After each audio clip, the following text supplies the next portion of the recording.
بسم اللہ الرحمن الرحیم نحمدہ ونصلی علی رسولہ الکریم اما بعد باب فی الوضوء من النوم ھذا باب فی بیان الوضوء من النوم۔ نوم نیند کے نتیجے میں وضو ٹوٹتا ہے یا نہیں؟ نیند کے نتیجے میں وضو کا وجوب آتا ہے یا نہیں، اس سلسلے میں علماء کرام کا اختلاف ہے۔ حضرت ابو موسیٰ اشعری، حضرت سعید بن المسیب اور حضرت ابو مجلس رضی اللہ تعالی عنہم یہ حضرت فرماتے ہیں کہ نیند کسی بھی حالت میں ناقض للوضو نہیں ہے، چاہے نیند ہلکی ہو یا گہری ہو، چاہے بیٹھ کر سویا جائے یا لیٹ کر سو جائے، جس حالت میں بھی سویا جائے اور جس طرح کی نیند بھی ہو، کسی بھی حالت میں کسی قسم کی نوم وہ ناقض للوضو نہیں ہے۔ دوسرا مذہب حضرت حسن بصری، علامہ مزنی، اسحاق بن ابراہیم بن راہوئے رحمہم اللہ تعالی ان کا ہے۔ وہ فرماتے ہیں کہ نیند ہر حالت میں ناقض للوضو ہے، چاہے ہلکی ہو یا گہری ہو، چاہے لیٹ کر ہو یا بیٹھ کر ہو، جو بھی نیند ہو جس بھی حالت میں ہو ناقض للوضو ہے۔ تیسرا مذہب علامہ ابن شہاب زہری، ربیعہ الرائی، امام اوزاعی، امام مالک رحمہم اللہ تعالی اور ایک روایت کے مطابق امام احمد رحمہ اللہ۔ تیسرا مذہب ان حضرات کا ہے۔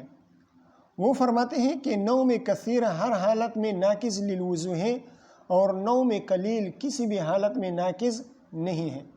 نوم کثیر بہرحال وہ ناقض ہے اور نوم قلیل بہرحال غیر ناقض ہے۔ ٹھیک ہے۔ چوتھا مذہب امام صاحب اور امام داؤد بن علی الظاہری رحمہم اللہ تعالی ان کا ہے۔ امام ابو حنیفہ اور امام داؤد ظاہری رحمہم اللہ وہ کیا فرماتے ہیں؟ وہ فرماتے ہیں کہ اگر ہیئات صلاۃ میں سے کسی ہیئت پر سو گیا، اگر ہیئات صلاۃ میں سے کسی ہیئت پر سو گیا، مثال کے طور پر رکوع میں سو گیا، سجدے میں سو گیا، قیام میں سو گیا، قعود کی حالت میں سو گیا، تو اس صورت میں وضو نہیں ٹوٹتا، چاہے یہ سونا نماز کے اندر ہو یا خارج صلاۃ ہو، فی صلاۃ ہو یا نوم فی صلاۃ ہو یا خارج صلاۃ ہو، ہر حال میں اس سے وضو نہیں ٹوٹے گا۔ اور اگر مستجین ہو یا مستلقین علی القفا ہو، لیٹ کر سویا ہوا ہے یا بیٹھ کر سو گیا، تو اس صورت میں یہ نوم ناقض للوضو ہوگا۔ اور اگر مستجین ہو، کیا ہو؟ مستجین ہو یا مستلقین علی القفا ہو، ان دو حالتوں میں اگر سو گیا، کروٹ کے بل سو گیا یا گدے کے بل سیدھا سو گیا، تو اس صورت میں یہ نوم ناقض للوضو ہوگا۔ 4 مذاہب ہو گئے۔ امام احمد رحمہ اللہ کی ایک روایت بیان ہو گئی کہ نوم کثیر ہر حالت میں ناقض ہے اور نوم قلیل کسی بھی حالت میں ناقض نہیں ہے۔ امام احمد رحمہ اللہ کا ایک اور قول بھی ہے، اور وہ یہ کہ صرف رکوع اور سجدے کی حالت میں جو سونا ہے اس سے وضو ٹوٹتا ہے، اور اس کے علاوہ وضو نہیں ٹوٹتا۔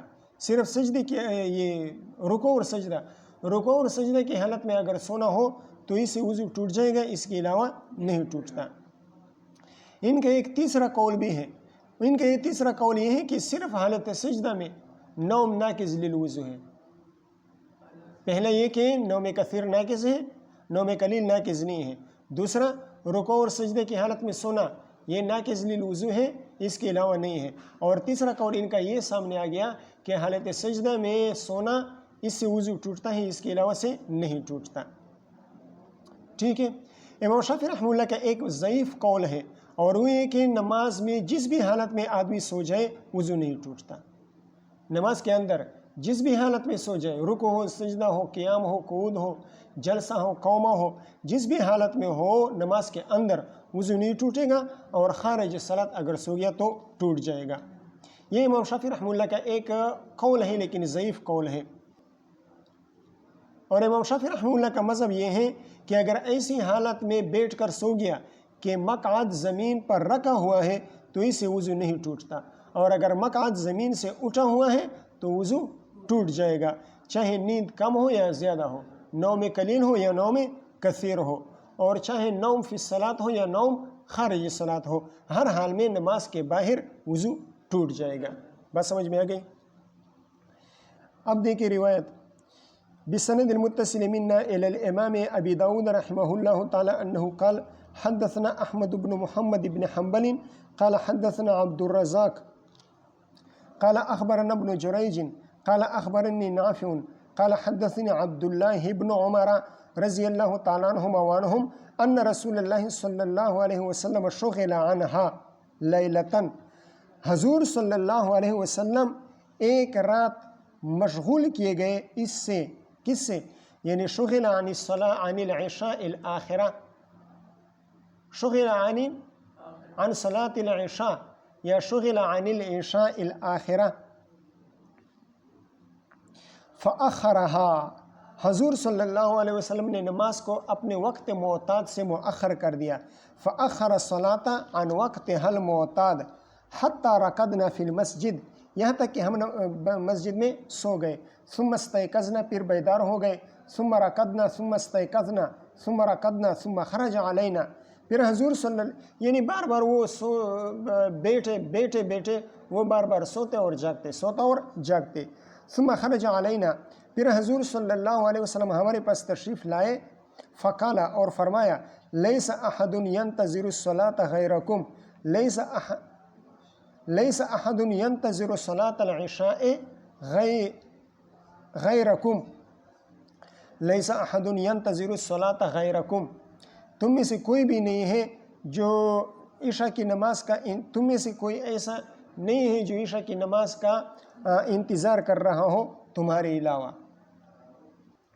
اس لیے کہ تمام لوگ نماز پڑھ کر سو گئے ہیں اور انہیں انتظار صلاۃ کی جو فضیلت ہے وہ حاصل نہیں ہوئی، لہٰذا حضور صلی اللہ علیہ وسلم نے ارشاد فرمایا کہ انتظار صلاۃ کی جو فضیلت ہے اس کے ساتھ تم لوگ خاص ہو، باقی سارے لوگ سو گئے ہیں، یہود اور نصارہ وہ سو گئے ہیں، وہ تو عشاء کی نماز پڑھتے نہیں ہیں، اور دیگر مسلمان جو ہے، دیگر صحابہ کرام جنہوں نے دیگر مساجد میں نماز پڑھی ہے، انہوں نے نماز پڑھ لی اور سو گئے، اور آپ حضرات یہاں پر تشریف فرمائے ہیں، نماز کا انتظار کر رہے ہیں، تو نماز کے انتظار کی جو فضیلت ہے وہ آپ حضرات کو حاصل ہو گئی۔ یہ ارشاد حضور صلی اللہ علیہ وسلم نے انہیں تسلی دینے کے لیے فرمائی تھی، اور انتظار کی وجہ سے انہیں جو کلفت اٹھانی پڑی تھی، جو تکلیف اور مشقت اٹھانی پڑی تھی، اس کلفت، تکلیف اور مشقت کو دور کرنے کے لیے حضور صلی اللہ علیہ وسلم نے اس فضیلت کی خوشخبری سنا دی، تاکہ ان کی یہ کلفت اور جو مشقت ہے وہ مشقت اور تکلیف وہ دور ہو جائے۔ ٹھیک ہے، اس مسائل سے اس حدیث سے تین مسائل ثابت ہوتے ہیں۔ ایک مسئلہ یہ ثابت ہوتا ہے کہ نوم جالسن ہو اور مقعد زمین پر لگے ہوئے ہو تو اس صورت میں وضو نہیں ٹوٹتا ہے، اس لیے کہ ظاہر ہے یہ صحابہ کرام بیٹھ کر نماز کا انتظار کر رہے تھے، لیٹ کر تو نہیں کر رہے تھے، تو نوم جالسن ہو اور مقعد زمین پر لگی ہوئی ہو تو اس صورت میں، سرین زمین پر لگی ہوئی ہو تو اس صورت میں وضو نہیں ٹوٹتا۔ دوسرا مسئلہ یہ ہے کہ امام اگر کسی عذر کی بنا پر تاخیر انہیں ہو جائے، امام کو تاخیر ہو جائے اور مقتدیوں کو انتظار کی مشقت برداشت کرنی پڑی ہو، تو جب امام آ جائے تو معذرت پیش کر دے اور تاخیر کی وجہ اور مصلحت تاخیر کی وجہ بیان کر دے، اور اس تاخیر کی وجہ سے جو منتظرین کو جو مصلحت حاصل ہوئی ہے اس مصلحت کا بھی اظہار بھی کر دے کہ اس انتظار کی وجہ سے آپ کو فلاں فلاں فائدہ حاصل ہو گیا، اور عذر بھی بیان کرنا چاہیے کہ فلاں عذر کی بنا پر مجھ سے تاخیر ہو گئی۔ ٹھیک ہے، تیسرا مسئلہ یہ ثابت ہوا کہ عشاء کی نماز کو مؤخر کرنا مستحب ہے۔ ٹھیک ہے، وبه قال حدثنا شاذ بن فیاض قال حدثنا هشام الدستوائي، هشام بن ابی عبد اللہ، هشام بن أبي عبد الله الدستوائي عن قتادة عن أنس رضي الله تعالى عنه عنهم قال كان أصحاب رسول الله صلى الله عليه وسلم ينتظرون العشاء الآخرة. حضور صحابہ کرام وہ عشاء کی نماز کا انتظار کر رہے تھے حتی تخفق رؤوسهم، یہاں تک کہ ان کے سر ان کے سینوں پر ڈھلک گئے، ان کے سر ان کے سینوں پر ڈھلک گئے. مطلب یہ کہ ان کے جو ٹھوڑیاں ہیں، ٹھوڑیاں وہ سینوں پر لگ گئے، بیٹھے بیٹھے سو گئے تھے تو ٹھوڑیاں یہ سینے پر لگ گئے تھے. ثم يصلون ولا يتوضؤون.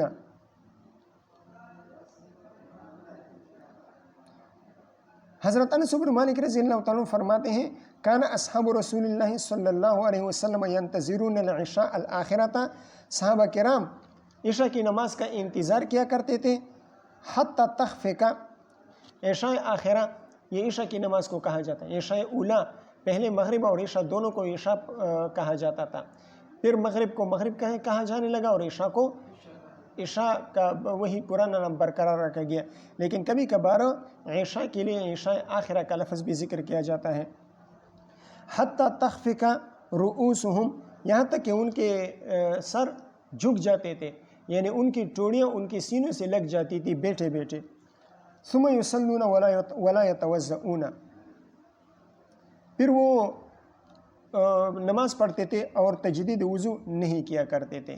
ٹھیک ہے، اس حدیث سے معلوم ہوا کہ عین نوم یہ حدث نہیں ہے. اگر عین نوم حدث ہوتا تو اس میں تمام احوال برابر ہوتے، چاہے بیٹھ کر ہو یا لیٹ کر ہو، جس حالت میں بھی ہو تمام احوال اس میں برابر ہوتے. جس طرح کے باقی احداث ہیں نا، باقی احداث پیشاب پاخانہ ہو گیا یا خروج ریح ہو گئی، یہ جس طرح ہر حال میں ناقص ہیں، اسی طرح اس لیے کہ عین پیشاب، عین پاخانہ، عین خروج ریح یہ ناقص ہیں. تو اگر نوم بھی اسی طرح عین نوم یہ ناقص ہوتی تو ہر حال میں باقی احداث کی طرح ہر حال میں ناقص ہوتی. لیکن یہاں پر معلوم ہوا کہ نوم ہر حال میں ناقص نہیں ہے، اس لیے کہ یہاں پر وہ بیٹھ کر سوئے ہوئے تھے لیکن اس کے باوجود وہ تجدید وضو نہیں کیا کرتے تھے. قال ابو داود وزاد فيه شعبة عن قتادة وزاد في هذا الحديث شعبة بن الحجاج عن قتادة بن دعامة قال، یعنی قال انس رضی اللہ تعالیٰ عنہ كنا نخفق على عهد رسول الله صلی اللہ علیہ وسلم. كنا نخفق على عهد یعنی على زمان رسول اللہ صلی اللہ علیہ وسلم. قال ابو داود ورواه ابن ابی عروبة روا هذا الحديث ايضا ابن ابی عروبة عن قتادة بلفظ آخر. ابن ابی عروبہ، ابو عروبہ کے بیٹے کا نام کیا تھا؟ سعید تھا، اور ابو عروبہ کا نام وہ مہران تھا، سعید ابن مہران. ٹھیک ہے. وبه قال حدثنا موسى بن اسماعیل وداود بن شبیب قال حدثنا حماد سے مراد حماد بن سلمہ ہے. عن ثابت البنانی، ثابت ابن اسلم البنانی ان انس بن مالک رضی اللہ تعالیٰ عنہ قال اقیمت صلاۃ العشاء، عشاء کی نماز کے لیے اقامت کہی گئی. فقال رجل، کہیں اقامت کہی گئی، فقام رجل، ایک آدمی کھڑے ہو گئے. فقال یا رسول اللہ ان لی حاجتن، یا رسول اللہ مجھے آپ سے ایک ضروری بات کرنی ہے. ارید ان اشاورک و اناجیک، میں آپ سے مشورہ کرنے اور میں آپ سے ایک پوشیدہ بات کرنے کا ارادہ رکھتا ہوں. فقام، حضور صلی اللہ علیہ وسلم کھڑے ہو گئے، یناجی ہے، اس آدمی کے ساتھ مناجات کرنے لگے. مناجات کس کو کہتے ہیں؟ التحدث سرا، چھپکے سے بات کرنا. حتی نعس القوم، یہاں تک کہ صحابہ کرام سو گئے. حتی نعس القوم، ناموا قاعدین، بیٹھ کر سو گئے. او بعض القوم، شک راوی کی طرف سے شک ہے کہ حتی نعس القوم فرمایا تھا یا بعض القوم فرمایا تھا. حتی نعس القوم او قال حتی نعس بعض القوم ثم صلی بهم ولم یذکر وضوءا، پھر حضور صلی اللہ علیہ وسلم نے انہیں نماز پڑھائی. ولم یذکر وضوءا ولم یذکر انس او ثابت البنانی وضوءا، حضرت انس بن مالک یا ثابت بن اسلم البنانی یا کسی اور راوی نے وضو کا تذکرہ نہیں فرمایا کہ انہوں نے وضو کیا یا وضو نہیں کیا. ٹھیک ہے. اس حدیث سے بھی چند مسائل ثابت ہوتے ہیں. پہلا مسئلہ یہ ثابت ہوتا ہے کہ اگر لوگ زیادہ ہوں تو اس صورت میں دو آدمیوں کا آپس میں سرگوشی کرنا یہ جائز ہے. دو آدمیوں کا سرگوشی کرنا یہ ممنوع ہے. کب؟ جب سرگوشی کرنے والے دو حضرات کے علاوہ ایک آدمی ہو. اور اگر ایک سے زیادہ ہو سرگوشی کرنے والوں، یعنی اس مجلس میں کم از کم 4 آدمی بیٹھے ہوئے ہوں، تب 2 آدمیوں کا سرگوشی کرنا یہ جائز ہے. اس میں کوئی ممانعت کی بات نہیں ہے، اس میں کوئی مذائقہ نہیں ہے. ٹھیک ہے. دوسرا مسئلہ اس سے یہ ثابت ہوتا ہے کہ اگر اقامت کہی گئی ہو تو اقامت کہنے کے بعد اگر کوئی ضروری بات ہو تو وہ کی جا سکتی ہے. البتہ غیر ضروری بات کرنا اقامت کہنے کے بعد، جب اقامت کہی جائے تو اس کے بعد غیر ضروری بات کرنا یہ مکروہ ہے. تیسرا مسئلہ یہ ثابت ہو گیا کہ نوم جالسن لیکن ناقض للوضو نہیں ہے، اور یہی مسئلہ اس حدیث سے مقصود ہے. اسی مسئلے کو ثابت کرنا اس حدیث سے مقصود ہے. بات سمجھ میں آ گئی؟ نوم جالسن ناقض للوضو نہیں ہے. ٹھیک ہے. وبه قال حدثنا يحيى بن معين وحناد بن السري وعثمان بن ابي شيبة عن عبد السلام بن حرب وهذا لفظ حدیث یحییٰ. اس حدیث کو امام ابو داؤد رحمہ اللہ اپنے 3 اساتذہ سے روایت کرتے ہیں. یحییٰ بن معین، حناد بن سری، عثمان بن ابی شیبہ، ان 3 حضرات سے روایت کرتے ہیں، اور یہ تینوں حضرات پھر روایت کرتے ہیں عبد السلام بن حرب سے. وَهَذَا لَفْظُ حدیث یحییٰ. امام ابو داؤد رحمہ اللہ فرماتے ہیں وَهَذَا الْمَذْكُورُ لفظ حدیث یحییٰ. آگے جو حدیث آ رہی ہے یہ حدیث میرے 3 اساتذہ میں سے کس استاذ کی ہیں؟ پہلے استاذ کی ہیں، یحییٰ بن معین رحمہ اللہ کی روایت ہیں. عن ابی خالد الدالانی. عن خالد نہیں ہے، آپ کی کتابوں میں کیا ہے؟ یہ عن ابی خالد ہے. عن ابی خالد الدالانی. ابو خالد الدالانی یزید بن عبد الرحمن الاسدی. جیسا کہ آگے امام ابو داؤد رحمہ اللہ اس کی وضاحت کریں گے. یزید کا نام ابو خالد الدالانی، اس کا نام ذکر کر رہے ہیں یزید. اچھا، عبدالسلام بن حرب رحمہ اللہ کس سے روایت کرتے ہیں؟ ابو خالد الدالانی سے. عن قتادہ عن ابو العالیہ رفیع بن مہران عن ابن عباس رضی اللہ تعالیٰ عنہما وعنہم ان رسول اللہ صلی اللہ علیہ وسلم کان یسجد و ینام. حضور صلی اللہ علیہ وسلم سجدہ کیا کرتے تھے، سجدے کی حالت میں سو جاتے تھے. وینفخ، اور نفخ کہتے ہیں سانس کی آواز کو، ان کی سانس کی آواز سنائی دی جاتی تھی. یسمع منہ صوت نفخہ، ان کی سانس کی آواز سنائی دیتی تھی. ثم یقوم، پھر کھڑے ہو جاتے تھے. فیصلی، نماز پڑھتے تھے. ولا یتوضأ، اور تجدید وضو نہیں فرمایا کرتے تھے. فقلت، قال ابن عباس فقلت للنبی صلی اللہ علیہ وسلم. ابن عباس رضی اللہ تعالیٰ عنہ فرماتے ہیں کہ میں نے حضور صلی اللہ علیہ وسلم سے پوچھا صلیت ولم تتوضأ، یا رسول اللہ آپ نے نماز پڑھ لی اور آپ نے تو وضو نہیں فرمایا، حالانکہ وقت نمتا، حالانکہ آپ سو گئے تھے.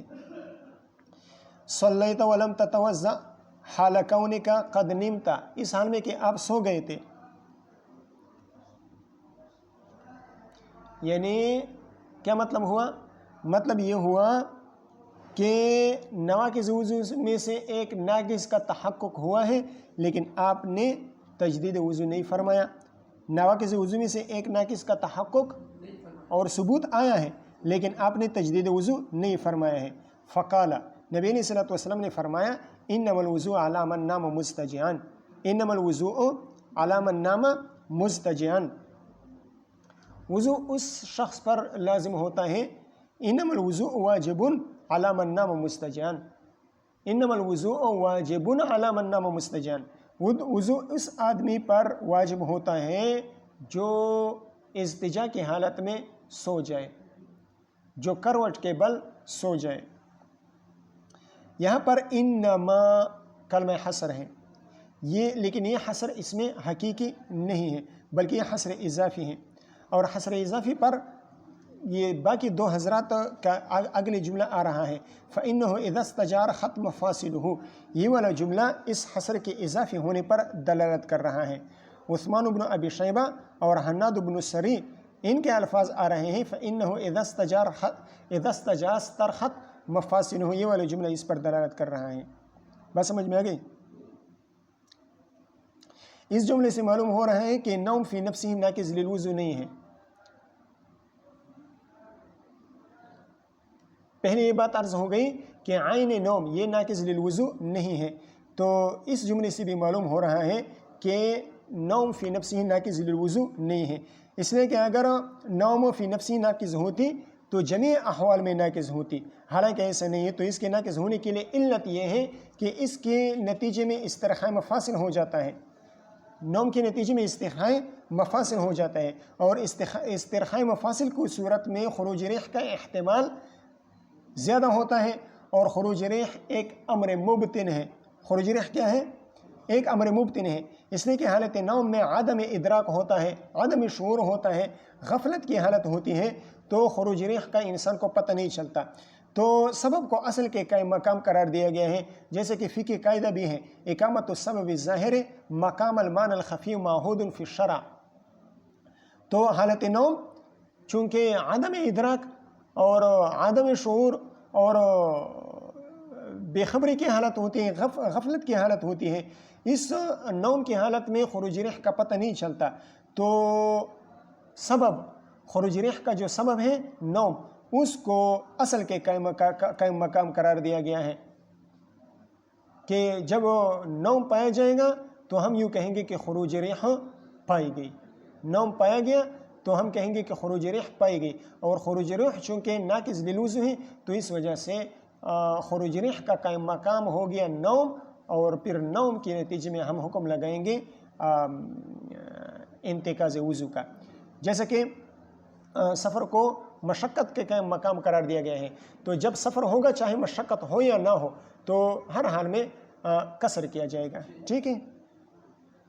خلاصہ یہ کہ اگر استرخاء مفاصل نہ ہوا ہو تو نوم ناقض للوضو نہیں ہوگا، یعنی اگر کوئی اس انداز میں سو جائے کہ استرخاء نہ ہوا ہو، یعنی بیٹھ کر سو جائے اور مقعد زمین پر لگی ہوئی ہو، تو اس صورت میں نوم ناقض للوضو نہیں ہوگا، ٹھیک ہے۔ بات سمجھ میں آ گئی؟ فقال انما الوضوء على من نام مستجعا، حضور صلی اللہ علیہ وسلم کا یہ جواب اعلیٰ اسلوب الحکیم تھا، جواب اعلیٰ اسلوب الحکیم تھا۔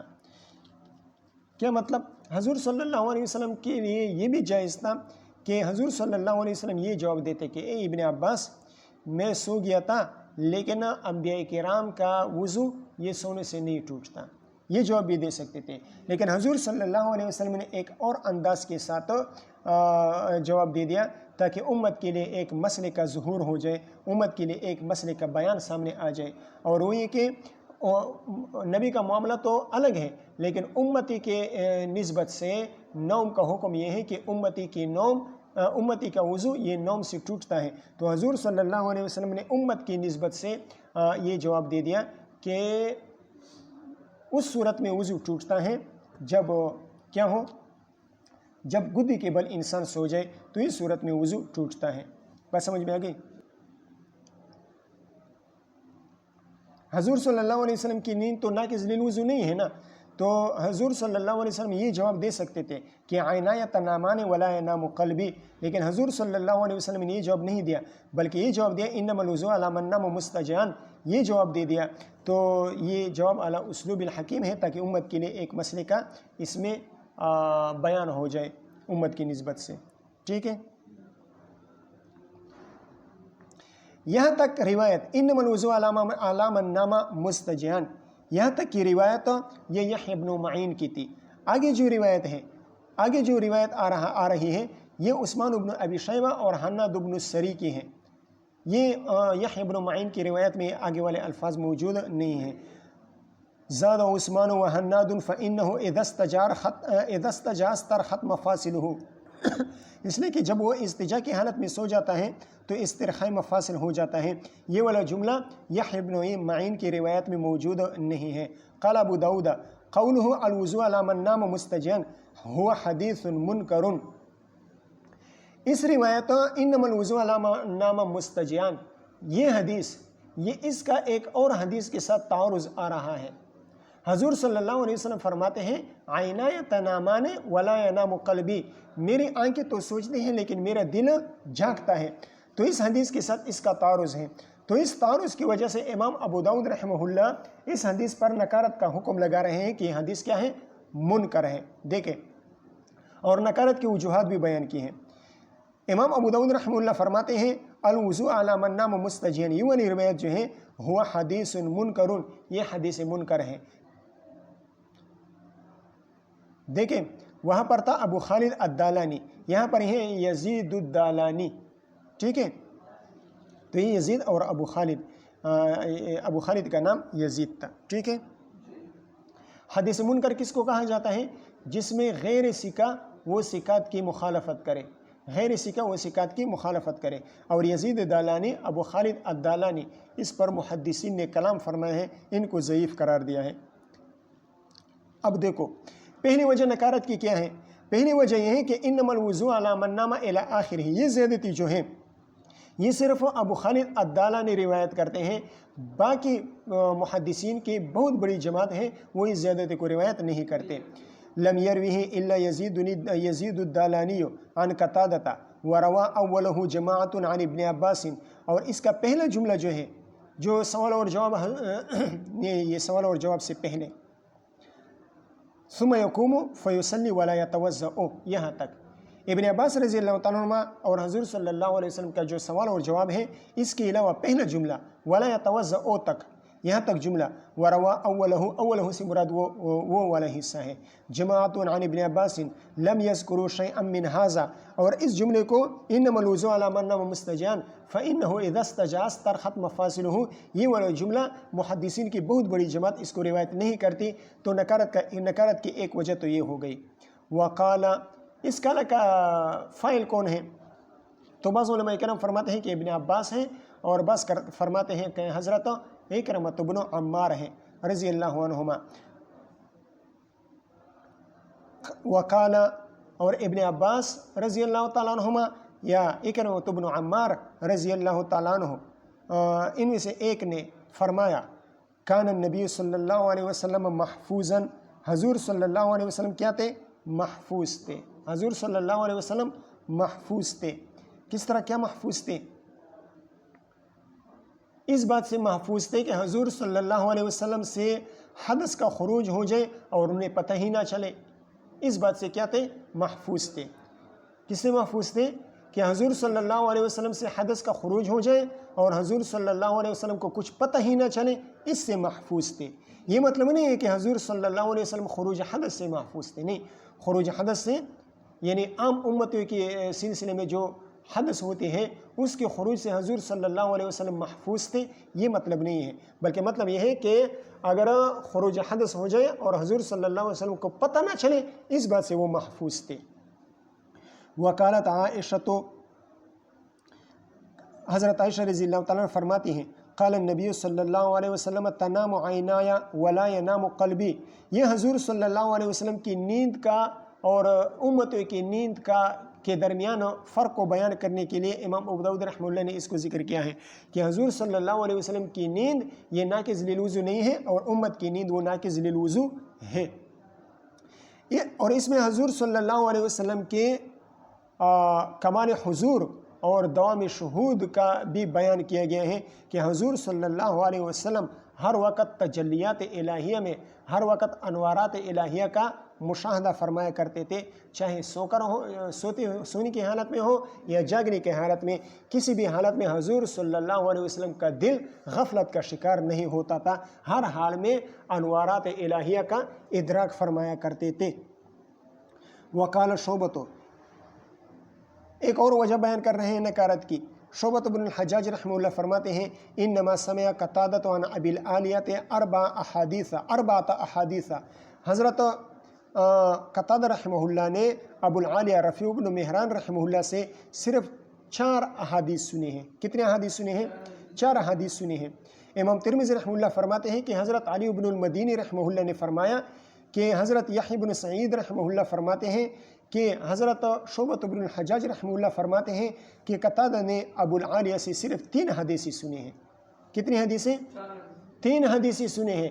امام ترمذی رحمہ اللہ فرماتے ہیں، امام ترمذی رحمہ اللہ نے شعبۃ بن الحجاج رحمہ اللہ کا قول نقل کیا ہے کہ شعبۃ بن الحجاج رحمہ اللہ فرماتے ہیں کہ قتادہ بن دعامہ نے ابو العالیہ رفیع بن مہران سے 3 حدیث سنے ہیں۔ کون سی؟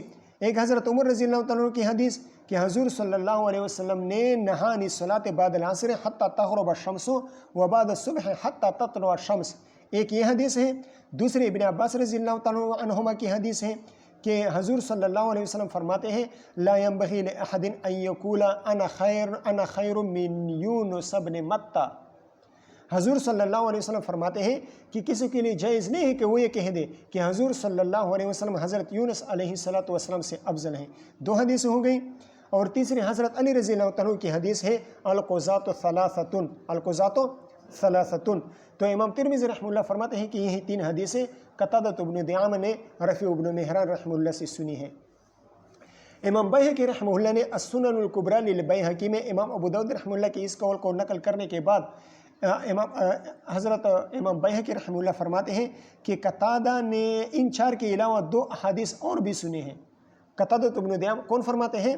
امام بیہقی رحمہ اللہ فرماتے ہیں۔ امام ابو داؤد رحمہ اللہ کی کہ اس قول کو 4 حدیث سننے والے قول کو نقل فرمانے کے بعد فرماتے ہیں کہ قتادہ بن دعامہ نے رفیع بن مہران رحمہ اللہ سے 2 احادیث اور بھی سنی ہیں۔ اور وہ کون سی حدیثیں ہیں؟ ایک حدیث وہ ہے جو جس میں مصیبت کے وقت پڑھنے کی جو دعا مذکور ہے وہ آئی ہے، لیکن وہ معنعن ہے۔ قتادہ بن دعامہ ابو العالیہ سے عن کے ساتھ روایت کرتے ہیں، لیکن بہرحال امام ترمذی رحمہ اللہ نے اس پر حدیث حسن صحیح کا حکم لگایا ہے۔ ہذا حدیث حسن صحیح کا حکم لگایا ہے۔ وہ کون سی روایت ہے؟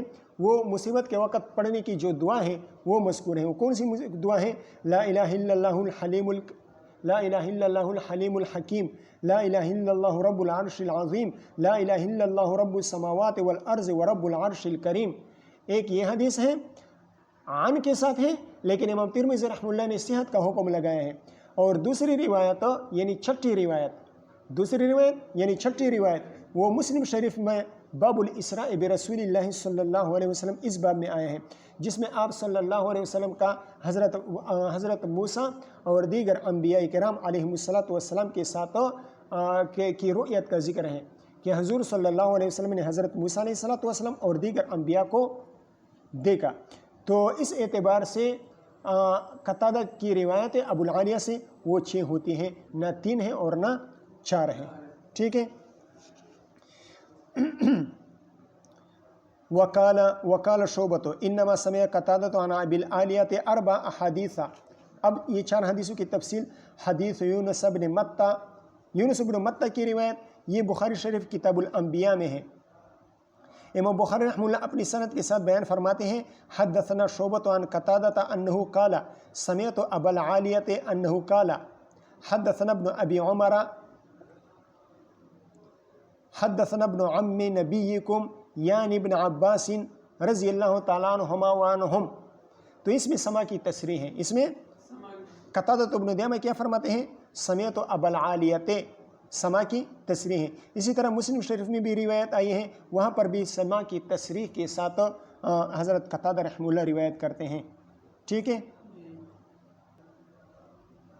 یہ حدیث ابو داؤد میں آگے آ جائے گی، باب فی التخیر بین الانبیاء علیہم السلام، وہاں پر بھی یہ حدیث آئی ہے، لیکن وہاں پر قتادہ سما کی تصریح نہیں کرتے، بلکہ وہاں پر عن روایت کرتے ہیں، عن کے ساتھ روایت کرتے ہیں۔ ٹھیک ہے۔ ابو داؤد باب فی التخیر بین الانبیاء، اس میں یہ حدیث آئی ہے، لیکن وہاں پر سما کی تصریح نہیں ہے، بلکہ وہ وہاں پر عن کے ساتھ روایت کر رہے ہیں۔ ٹھیک ہے۔ دوسری وہ حدیث ابن عمر فی الصلاۃ، حضرت ابن عمر رضی اللہ تعالیٰ عنہما کی نماز کی حدیث نماز کے بارے میں۔ حضرت مولانا خلیل احمد سہارنپوری رحمہ اللہ فرماتے ہیں کہ یہ حدیث ابن عمر رضی اللہ تعالیٰ عنہ کی حدیث نماز کے بارے میں یہ مجھے باوجود تتبع اور تلاش کے کسی کتاب میں نہیں ملی۔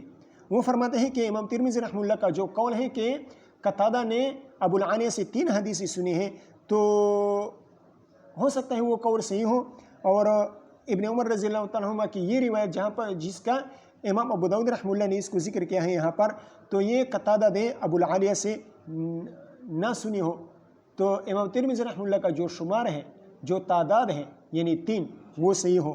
ٹھیک ہے، بات سمجھ میں آ گئی؟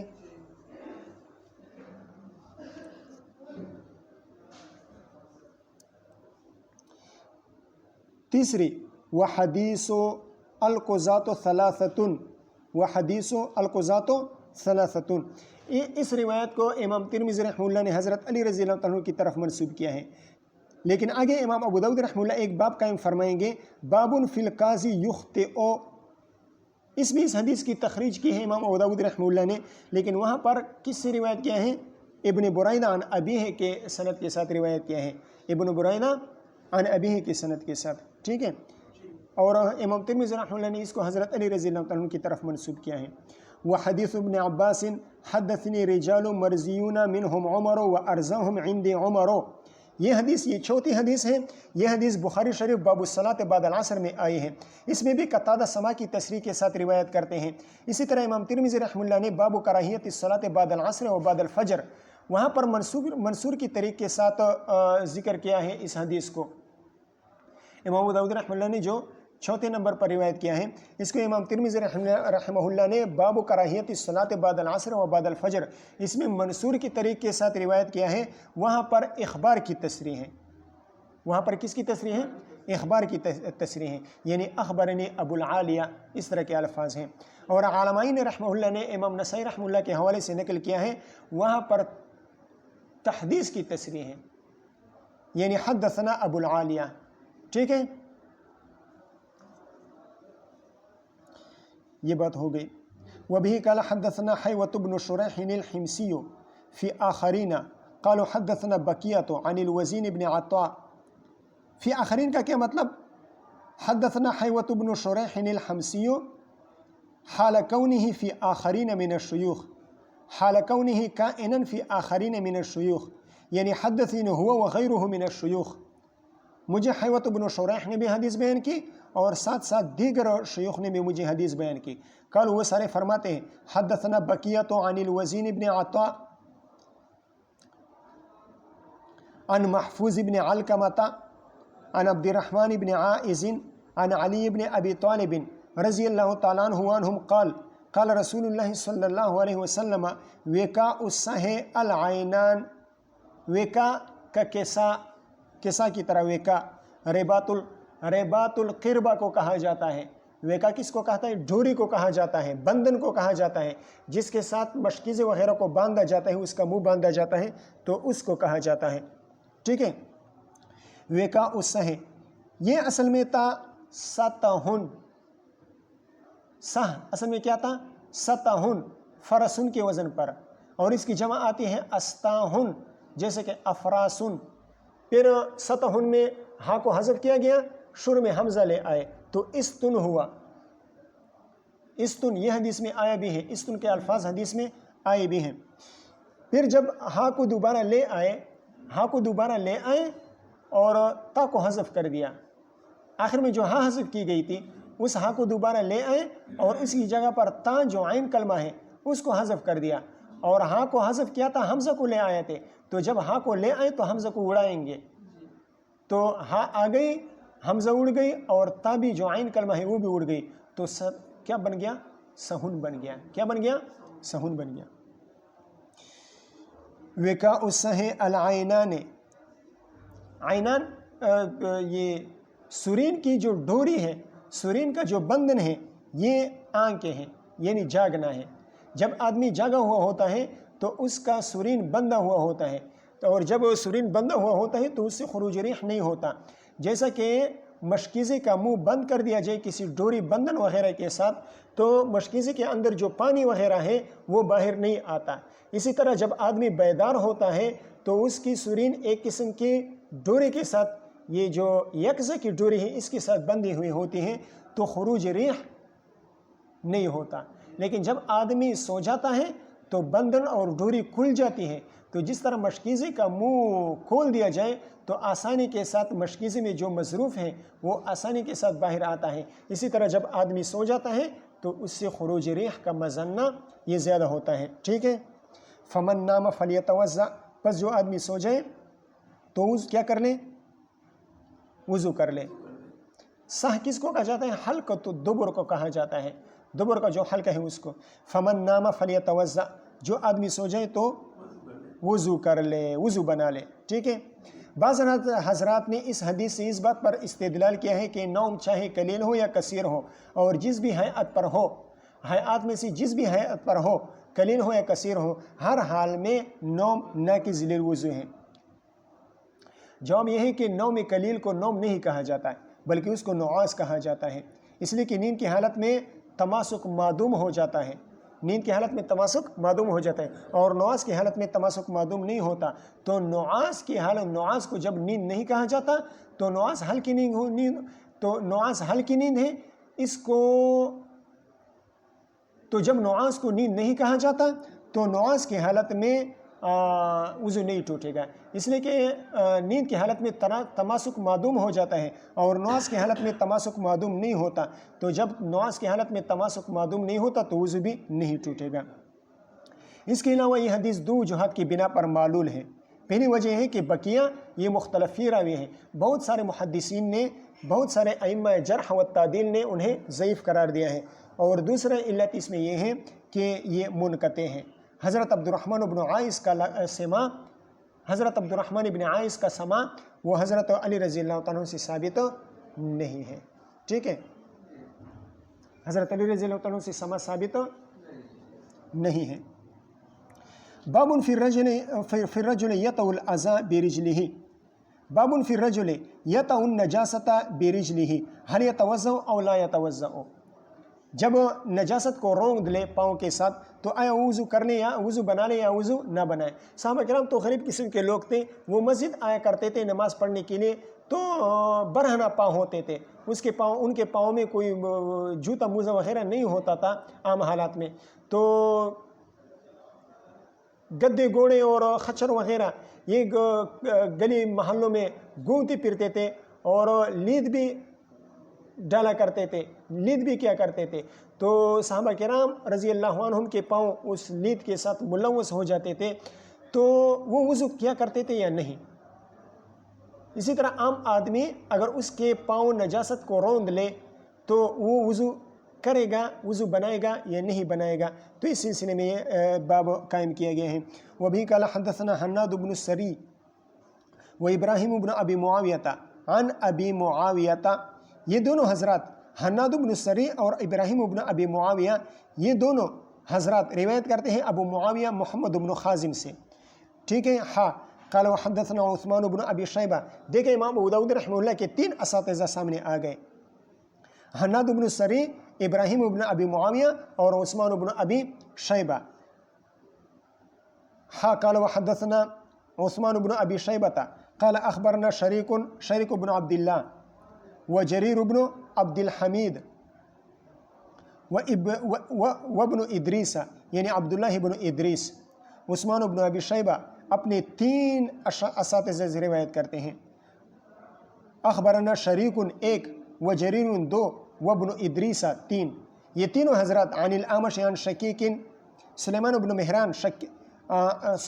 مہران اعمش، شقیق بن سلمہ، قال عبداللہ، شقیق بن سلمہ رحمہ اللہ فرماتے ہیں کہ حضرت عبداللہ بن مسعود رضی اللہ تعالیٰ عنہ نے فرمایا کننا لنتوضأ من موطئ، کننا لنتوضأ یعنی کننا نصلی مع النبی صلی اللہ علیہ وسلم ولا نتوضأ من موطئ،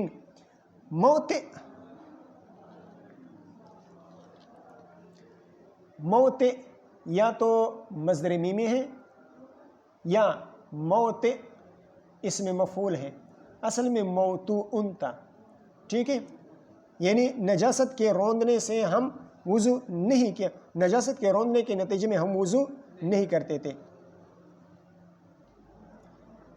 مطلب یہ ہے کہ جب ہم نجاست کو روند لیتے تھے تو وضو کا اعادہ نہیں کرتے تھے. یہ مطلب نہیں ہے کہ ہم پاؤں نہیں دھوتے تھے اور پاؤں سے نجاست کو دور نہیں کیا کرتے تھے، بلکہ اسی نجس پاؤں کے ساتھ نماز پڑھتے تھے. یہ مطلب نہیں ہے، بلکہ مطلب یہ ہے کہ ہم وضو شرعی کا اعادہ نہیں کرتے تھے، پاؤں دھوتے تھے، نجاست کو دور کیا کرتے تھے. ٹھیک ہے. ولا نکف شعرا ولا ثوبا، اور ہم منع نہیں کرتے تھے، ولا نمنع شعرا ولا ثوبا، ہم بالوں کو یا کپڑوں کو زمین پر لگنے سے منع نہیں کرتے تھے. یعنی جب ہم سجدے کی حالت میں جاتے تو ہم بالوں کو سمیٹتے نہیں تھے، بالوں کو ایک ساتھ جمع. اس نکف کا معنی نمنع بھی کر سکتے ہیں، نزوم بھی کر سکتے ہیں. ہم روکتے نہیں تھے، ہم زمین پر لگنے سے بالوں کو اور کپڑوں کو روکتے نہیں تھے، یا ہم بالوں کو اور کپڑوں کو جمع نہیں کرتے تھے تاکہ زمین پر نہ لگے اور زمین پر مٹی کے ساتھ آلودہ نہ ہو. اس سے ہم کپڑوں اور بالوں کو نہیں روکتے تھے. یعنی جب ہم جس طرح ہم سجدہ کرتے ہیں اسی طرح ہمارے ساتھ ہمارے کپڑے اور بال بھی سجدہ کر لیں، اس سے ہم کپڑوں اور بالوں کو روکتے نہیں تھے. ٹھیک ہے. قال ابراہیم ابن ابی معاویہ، قال ابراہیم، یہاں پر حدیث ختم ہو گئی. اب سند پر کچھ کلام ہے، سند کے بارے میں کچھ ارشاد فرما رہے ہیں امام ابو داؤد رحمہ اللہ. قال ابراہیم ابن ابی معاویہ فیہ، ابراہیم ابن ابی معاویہ نے فی حدیثہ، اپنی حدیث میں فرمایا، عن الاعمش عن شکیک عن مسروق او حدثہ عنہ. مطلب یہ ہے کہ یہ دیکھیں، عثمان ابن ابی شیبہ کی روایت دیکھ لیں. عثمان ابن ابی شیبہ کی روایت میں امام اعمش اور شکیک کے درمیان کوئی واسطہ نہیں ہے. اسی طرح شکیک ابن سلمہ اور عبداللہ بن مسعود رضی اللہ تعالیٰ عنہما کے درمیان بھی کوئی واسطہ نہیں ہے. لیکن ابراہیم ابن ابی معاویہ کی سند میں مسروق اور ابن مسعود رضی اللہ تعالیٰ عنہما کے درمیان تو واسطہ نہیں ہے، لیکن شکیک اور مسروق کے درمیان واسطہ ہے یا نہیں. تو اس سلسلے میں فرماتے ہیں کہ شکیک مسروق سے عن کے ساتھ روایت کرتے ہیں یا اس طرح روایت کرتے ہیں حدثہ عنہ. حدثہ عنہ، حدث میں یہ ضمیر مفعول جو ہے اس کا حدثہ، یہ ہاں ضمیر کا مرجع یہ شکیک ہے، اور عنہ میں جو ضمیر مجرور ہے اس کا مرجع مسروق ہے. یعنی شکیک کو حدیث بیان کی گئی مسروق کی طرف سے کسی واسطے کے ساتھ. حدثہ عنہ کا کیا مطلب؟ مطلب یہ ہے کہ شکیک نے براہ راست یہ روایت مسروق سے نہیں سنی، بلکہ شکیک اور مسروق کے درمیان کسی محدث کا واسطہ ہے. تو اس طرح ہو جائے گا او حدثہ عنہ، یعنی حدثہ محدث، حدث شکیکا محدث عن مسروق، شکیک کو مسروق سے ایک اور راوی نے حدیث بیان کی.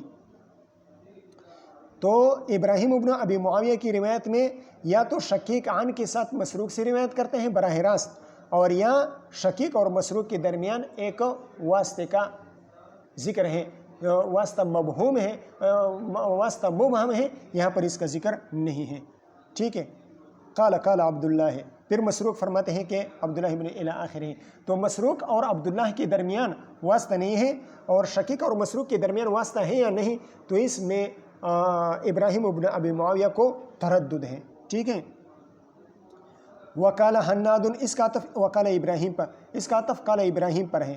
وقال حناد عن شکیک او حدثہ عنہ. یہاں پر دیکھیں اس میں اس روایت میں عن شکیک او حدثہ عنہ، یہ حناد کی جو سند ہے اس میں شکیک اور مسروق ان کے درمیان تو واسطہ نہیں ہے، لیکن اعمش اور شکیک کے درمیان واسطہ ہے یا نہیں، تو اس میں حناد بن سری کو تردد ہے. حناد بن سری فرماتے ہیں عن شکیک، یعنی عن الاعمش عن شکیک، یا تو سند اس طرح ہے یا اس طرح ہے عن الاعمش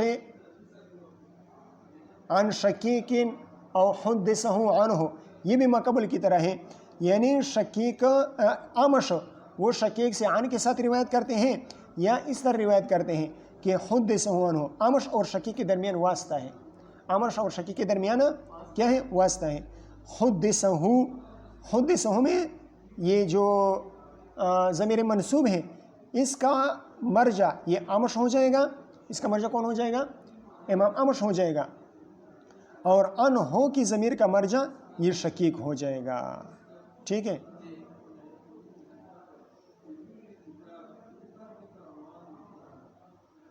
بات سمجھ میں آ گئی؟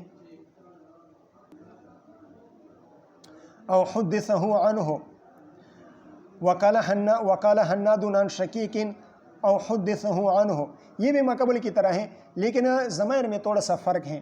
یہاں پر یہ جو دوسرا او حدثہ عنہ ہے، یہاں پر نائب فاعل کی ضمیر اعمش کی طرف راجع ہے اور عنہ کی ضمیر شقیق کی طرف راجع ہے، یعنی حدث الاعمش عن شقیق بواسطۃ، اس میں مسروق کا تذکرہ نہیں ہے۔ قال عبداللہ الی آخرہ، ٹھیک ہے؟ باب فی من یحدث فی الصلاۃ، نماز کے دوران کسی کا وضو ٹوٹ جائے تو اس کا کیا حکم ہے؟ آئے وہ بنا کر سکتا ہے یا بنا نہیں کر سکتا؟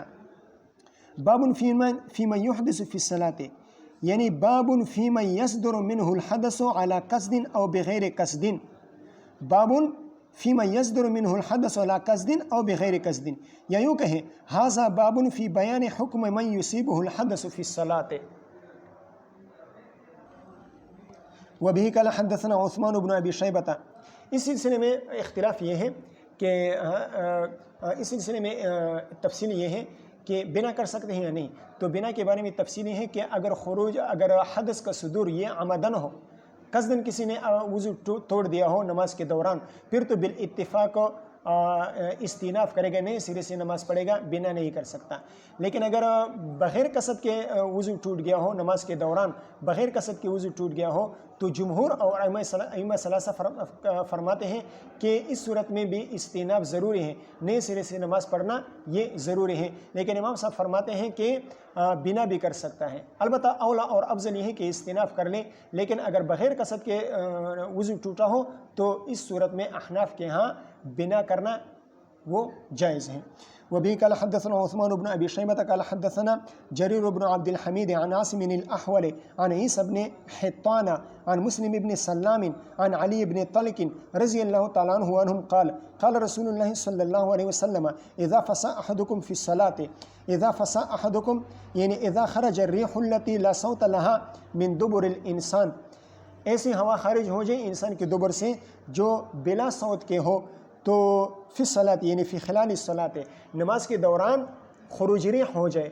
یہاں پر خروج ریح ذکر ہوا ہے لیکن تمام احداث کا یہ حکم ہے، چاہے بلا صوت خارج ہو جائے یا بصوتن خارج ہو جائے، ہر حال میں یہی حکم ہوگا۔ فلینصرف، تو چاہیے کہ وہ فلینصرف عن الصلاۃ، چاہیے کہ وہ نماز سے پھر جائے، فلیتوضأ، اور وضو کر لے، ولیعید الصلاۃ، اور نماز کا کیا کر لے؟ اعادہ کر لے، وضو بنا لے اور نماز کا اعادہ کر لے۔ یہ جمہور ائمہ ثلاثہ کی دلیل بن سکتی ہے کہ حضور صلی اللہ علیہ وسلم نے یہاں پر اعادہ صلاۃ کا حکم دیا ہے، لیکن احناف کی طرف سے جواب یہ ہے کہ یہ اعادہ صلاۃ یہ استحبابی حکم ہے، اعادہ صلاۃ کا جو حکم ہے یہ استحبابی ہے یا اس صورت پر محمول ہے جب اس نے قصدن وضو توڑا ہو، اور اگر بغیر قصد کے وضو توڑا ہو تو پھر بنا بھی کر سکتا ہے۔ اور اس پر دلائل مولانا حضرت تشریف لائے ہیں، اس پر دلائل باب الوضوء من الدم، باب الوضوء من الدم کے آخر میں جو احادیث بیان ہوئی تھی اس میں بنا کا ذکر بھی موجود تھا، وہ صحیح احادیث تھی، حسان احادیث تھی، اور اگر ضعیف ہوں تو میں نے عرض کیا تھا کہ بعض ضعیف کی تائید کرتے ہیں، تو اس سے ان ضعیف احادیث میں کم از کم حسان کے درجے کی طاقت آ جاتی ہے۔ تو ان دلائل میں، ان احادیث میں بنا کا ذکر تھا، وہ احادیث جو ہے نا وہ احناف کے دلائل ہیں اس بات پر کہ بنا بھی جائز ہیں۔ وصلی اللہ تعالیٰ علی خیر خلقہ محمد و آلہ و اصحابہ اجمعین۔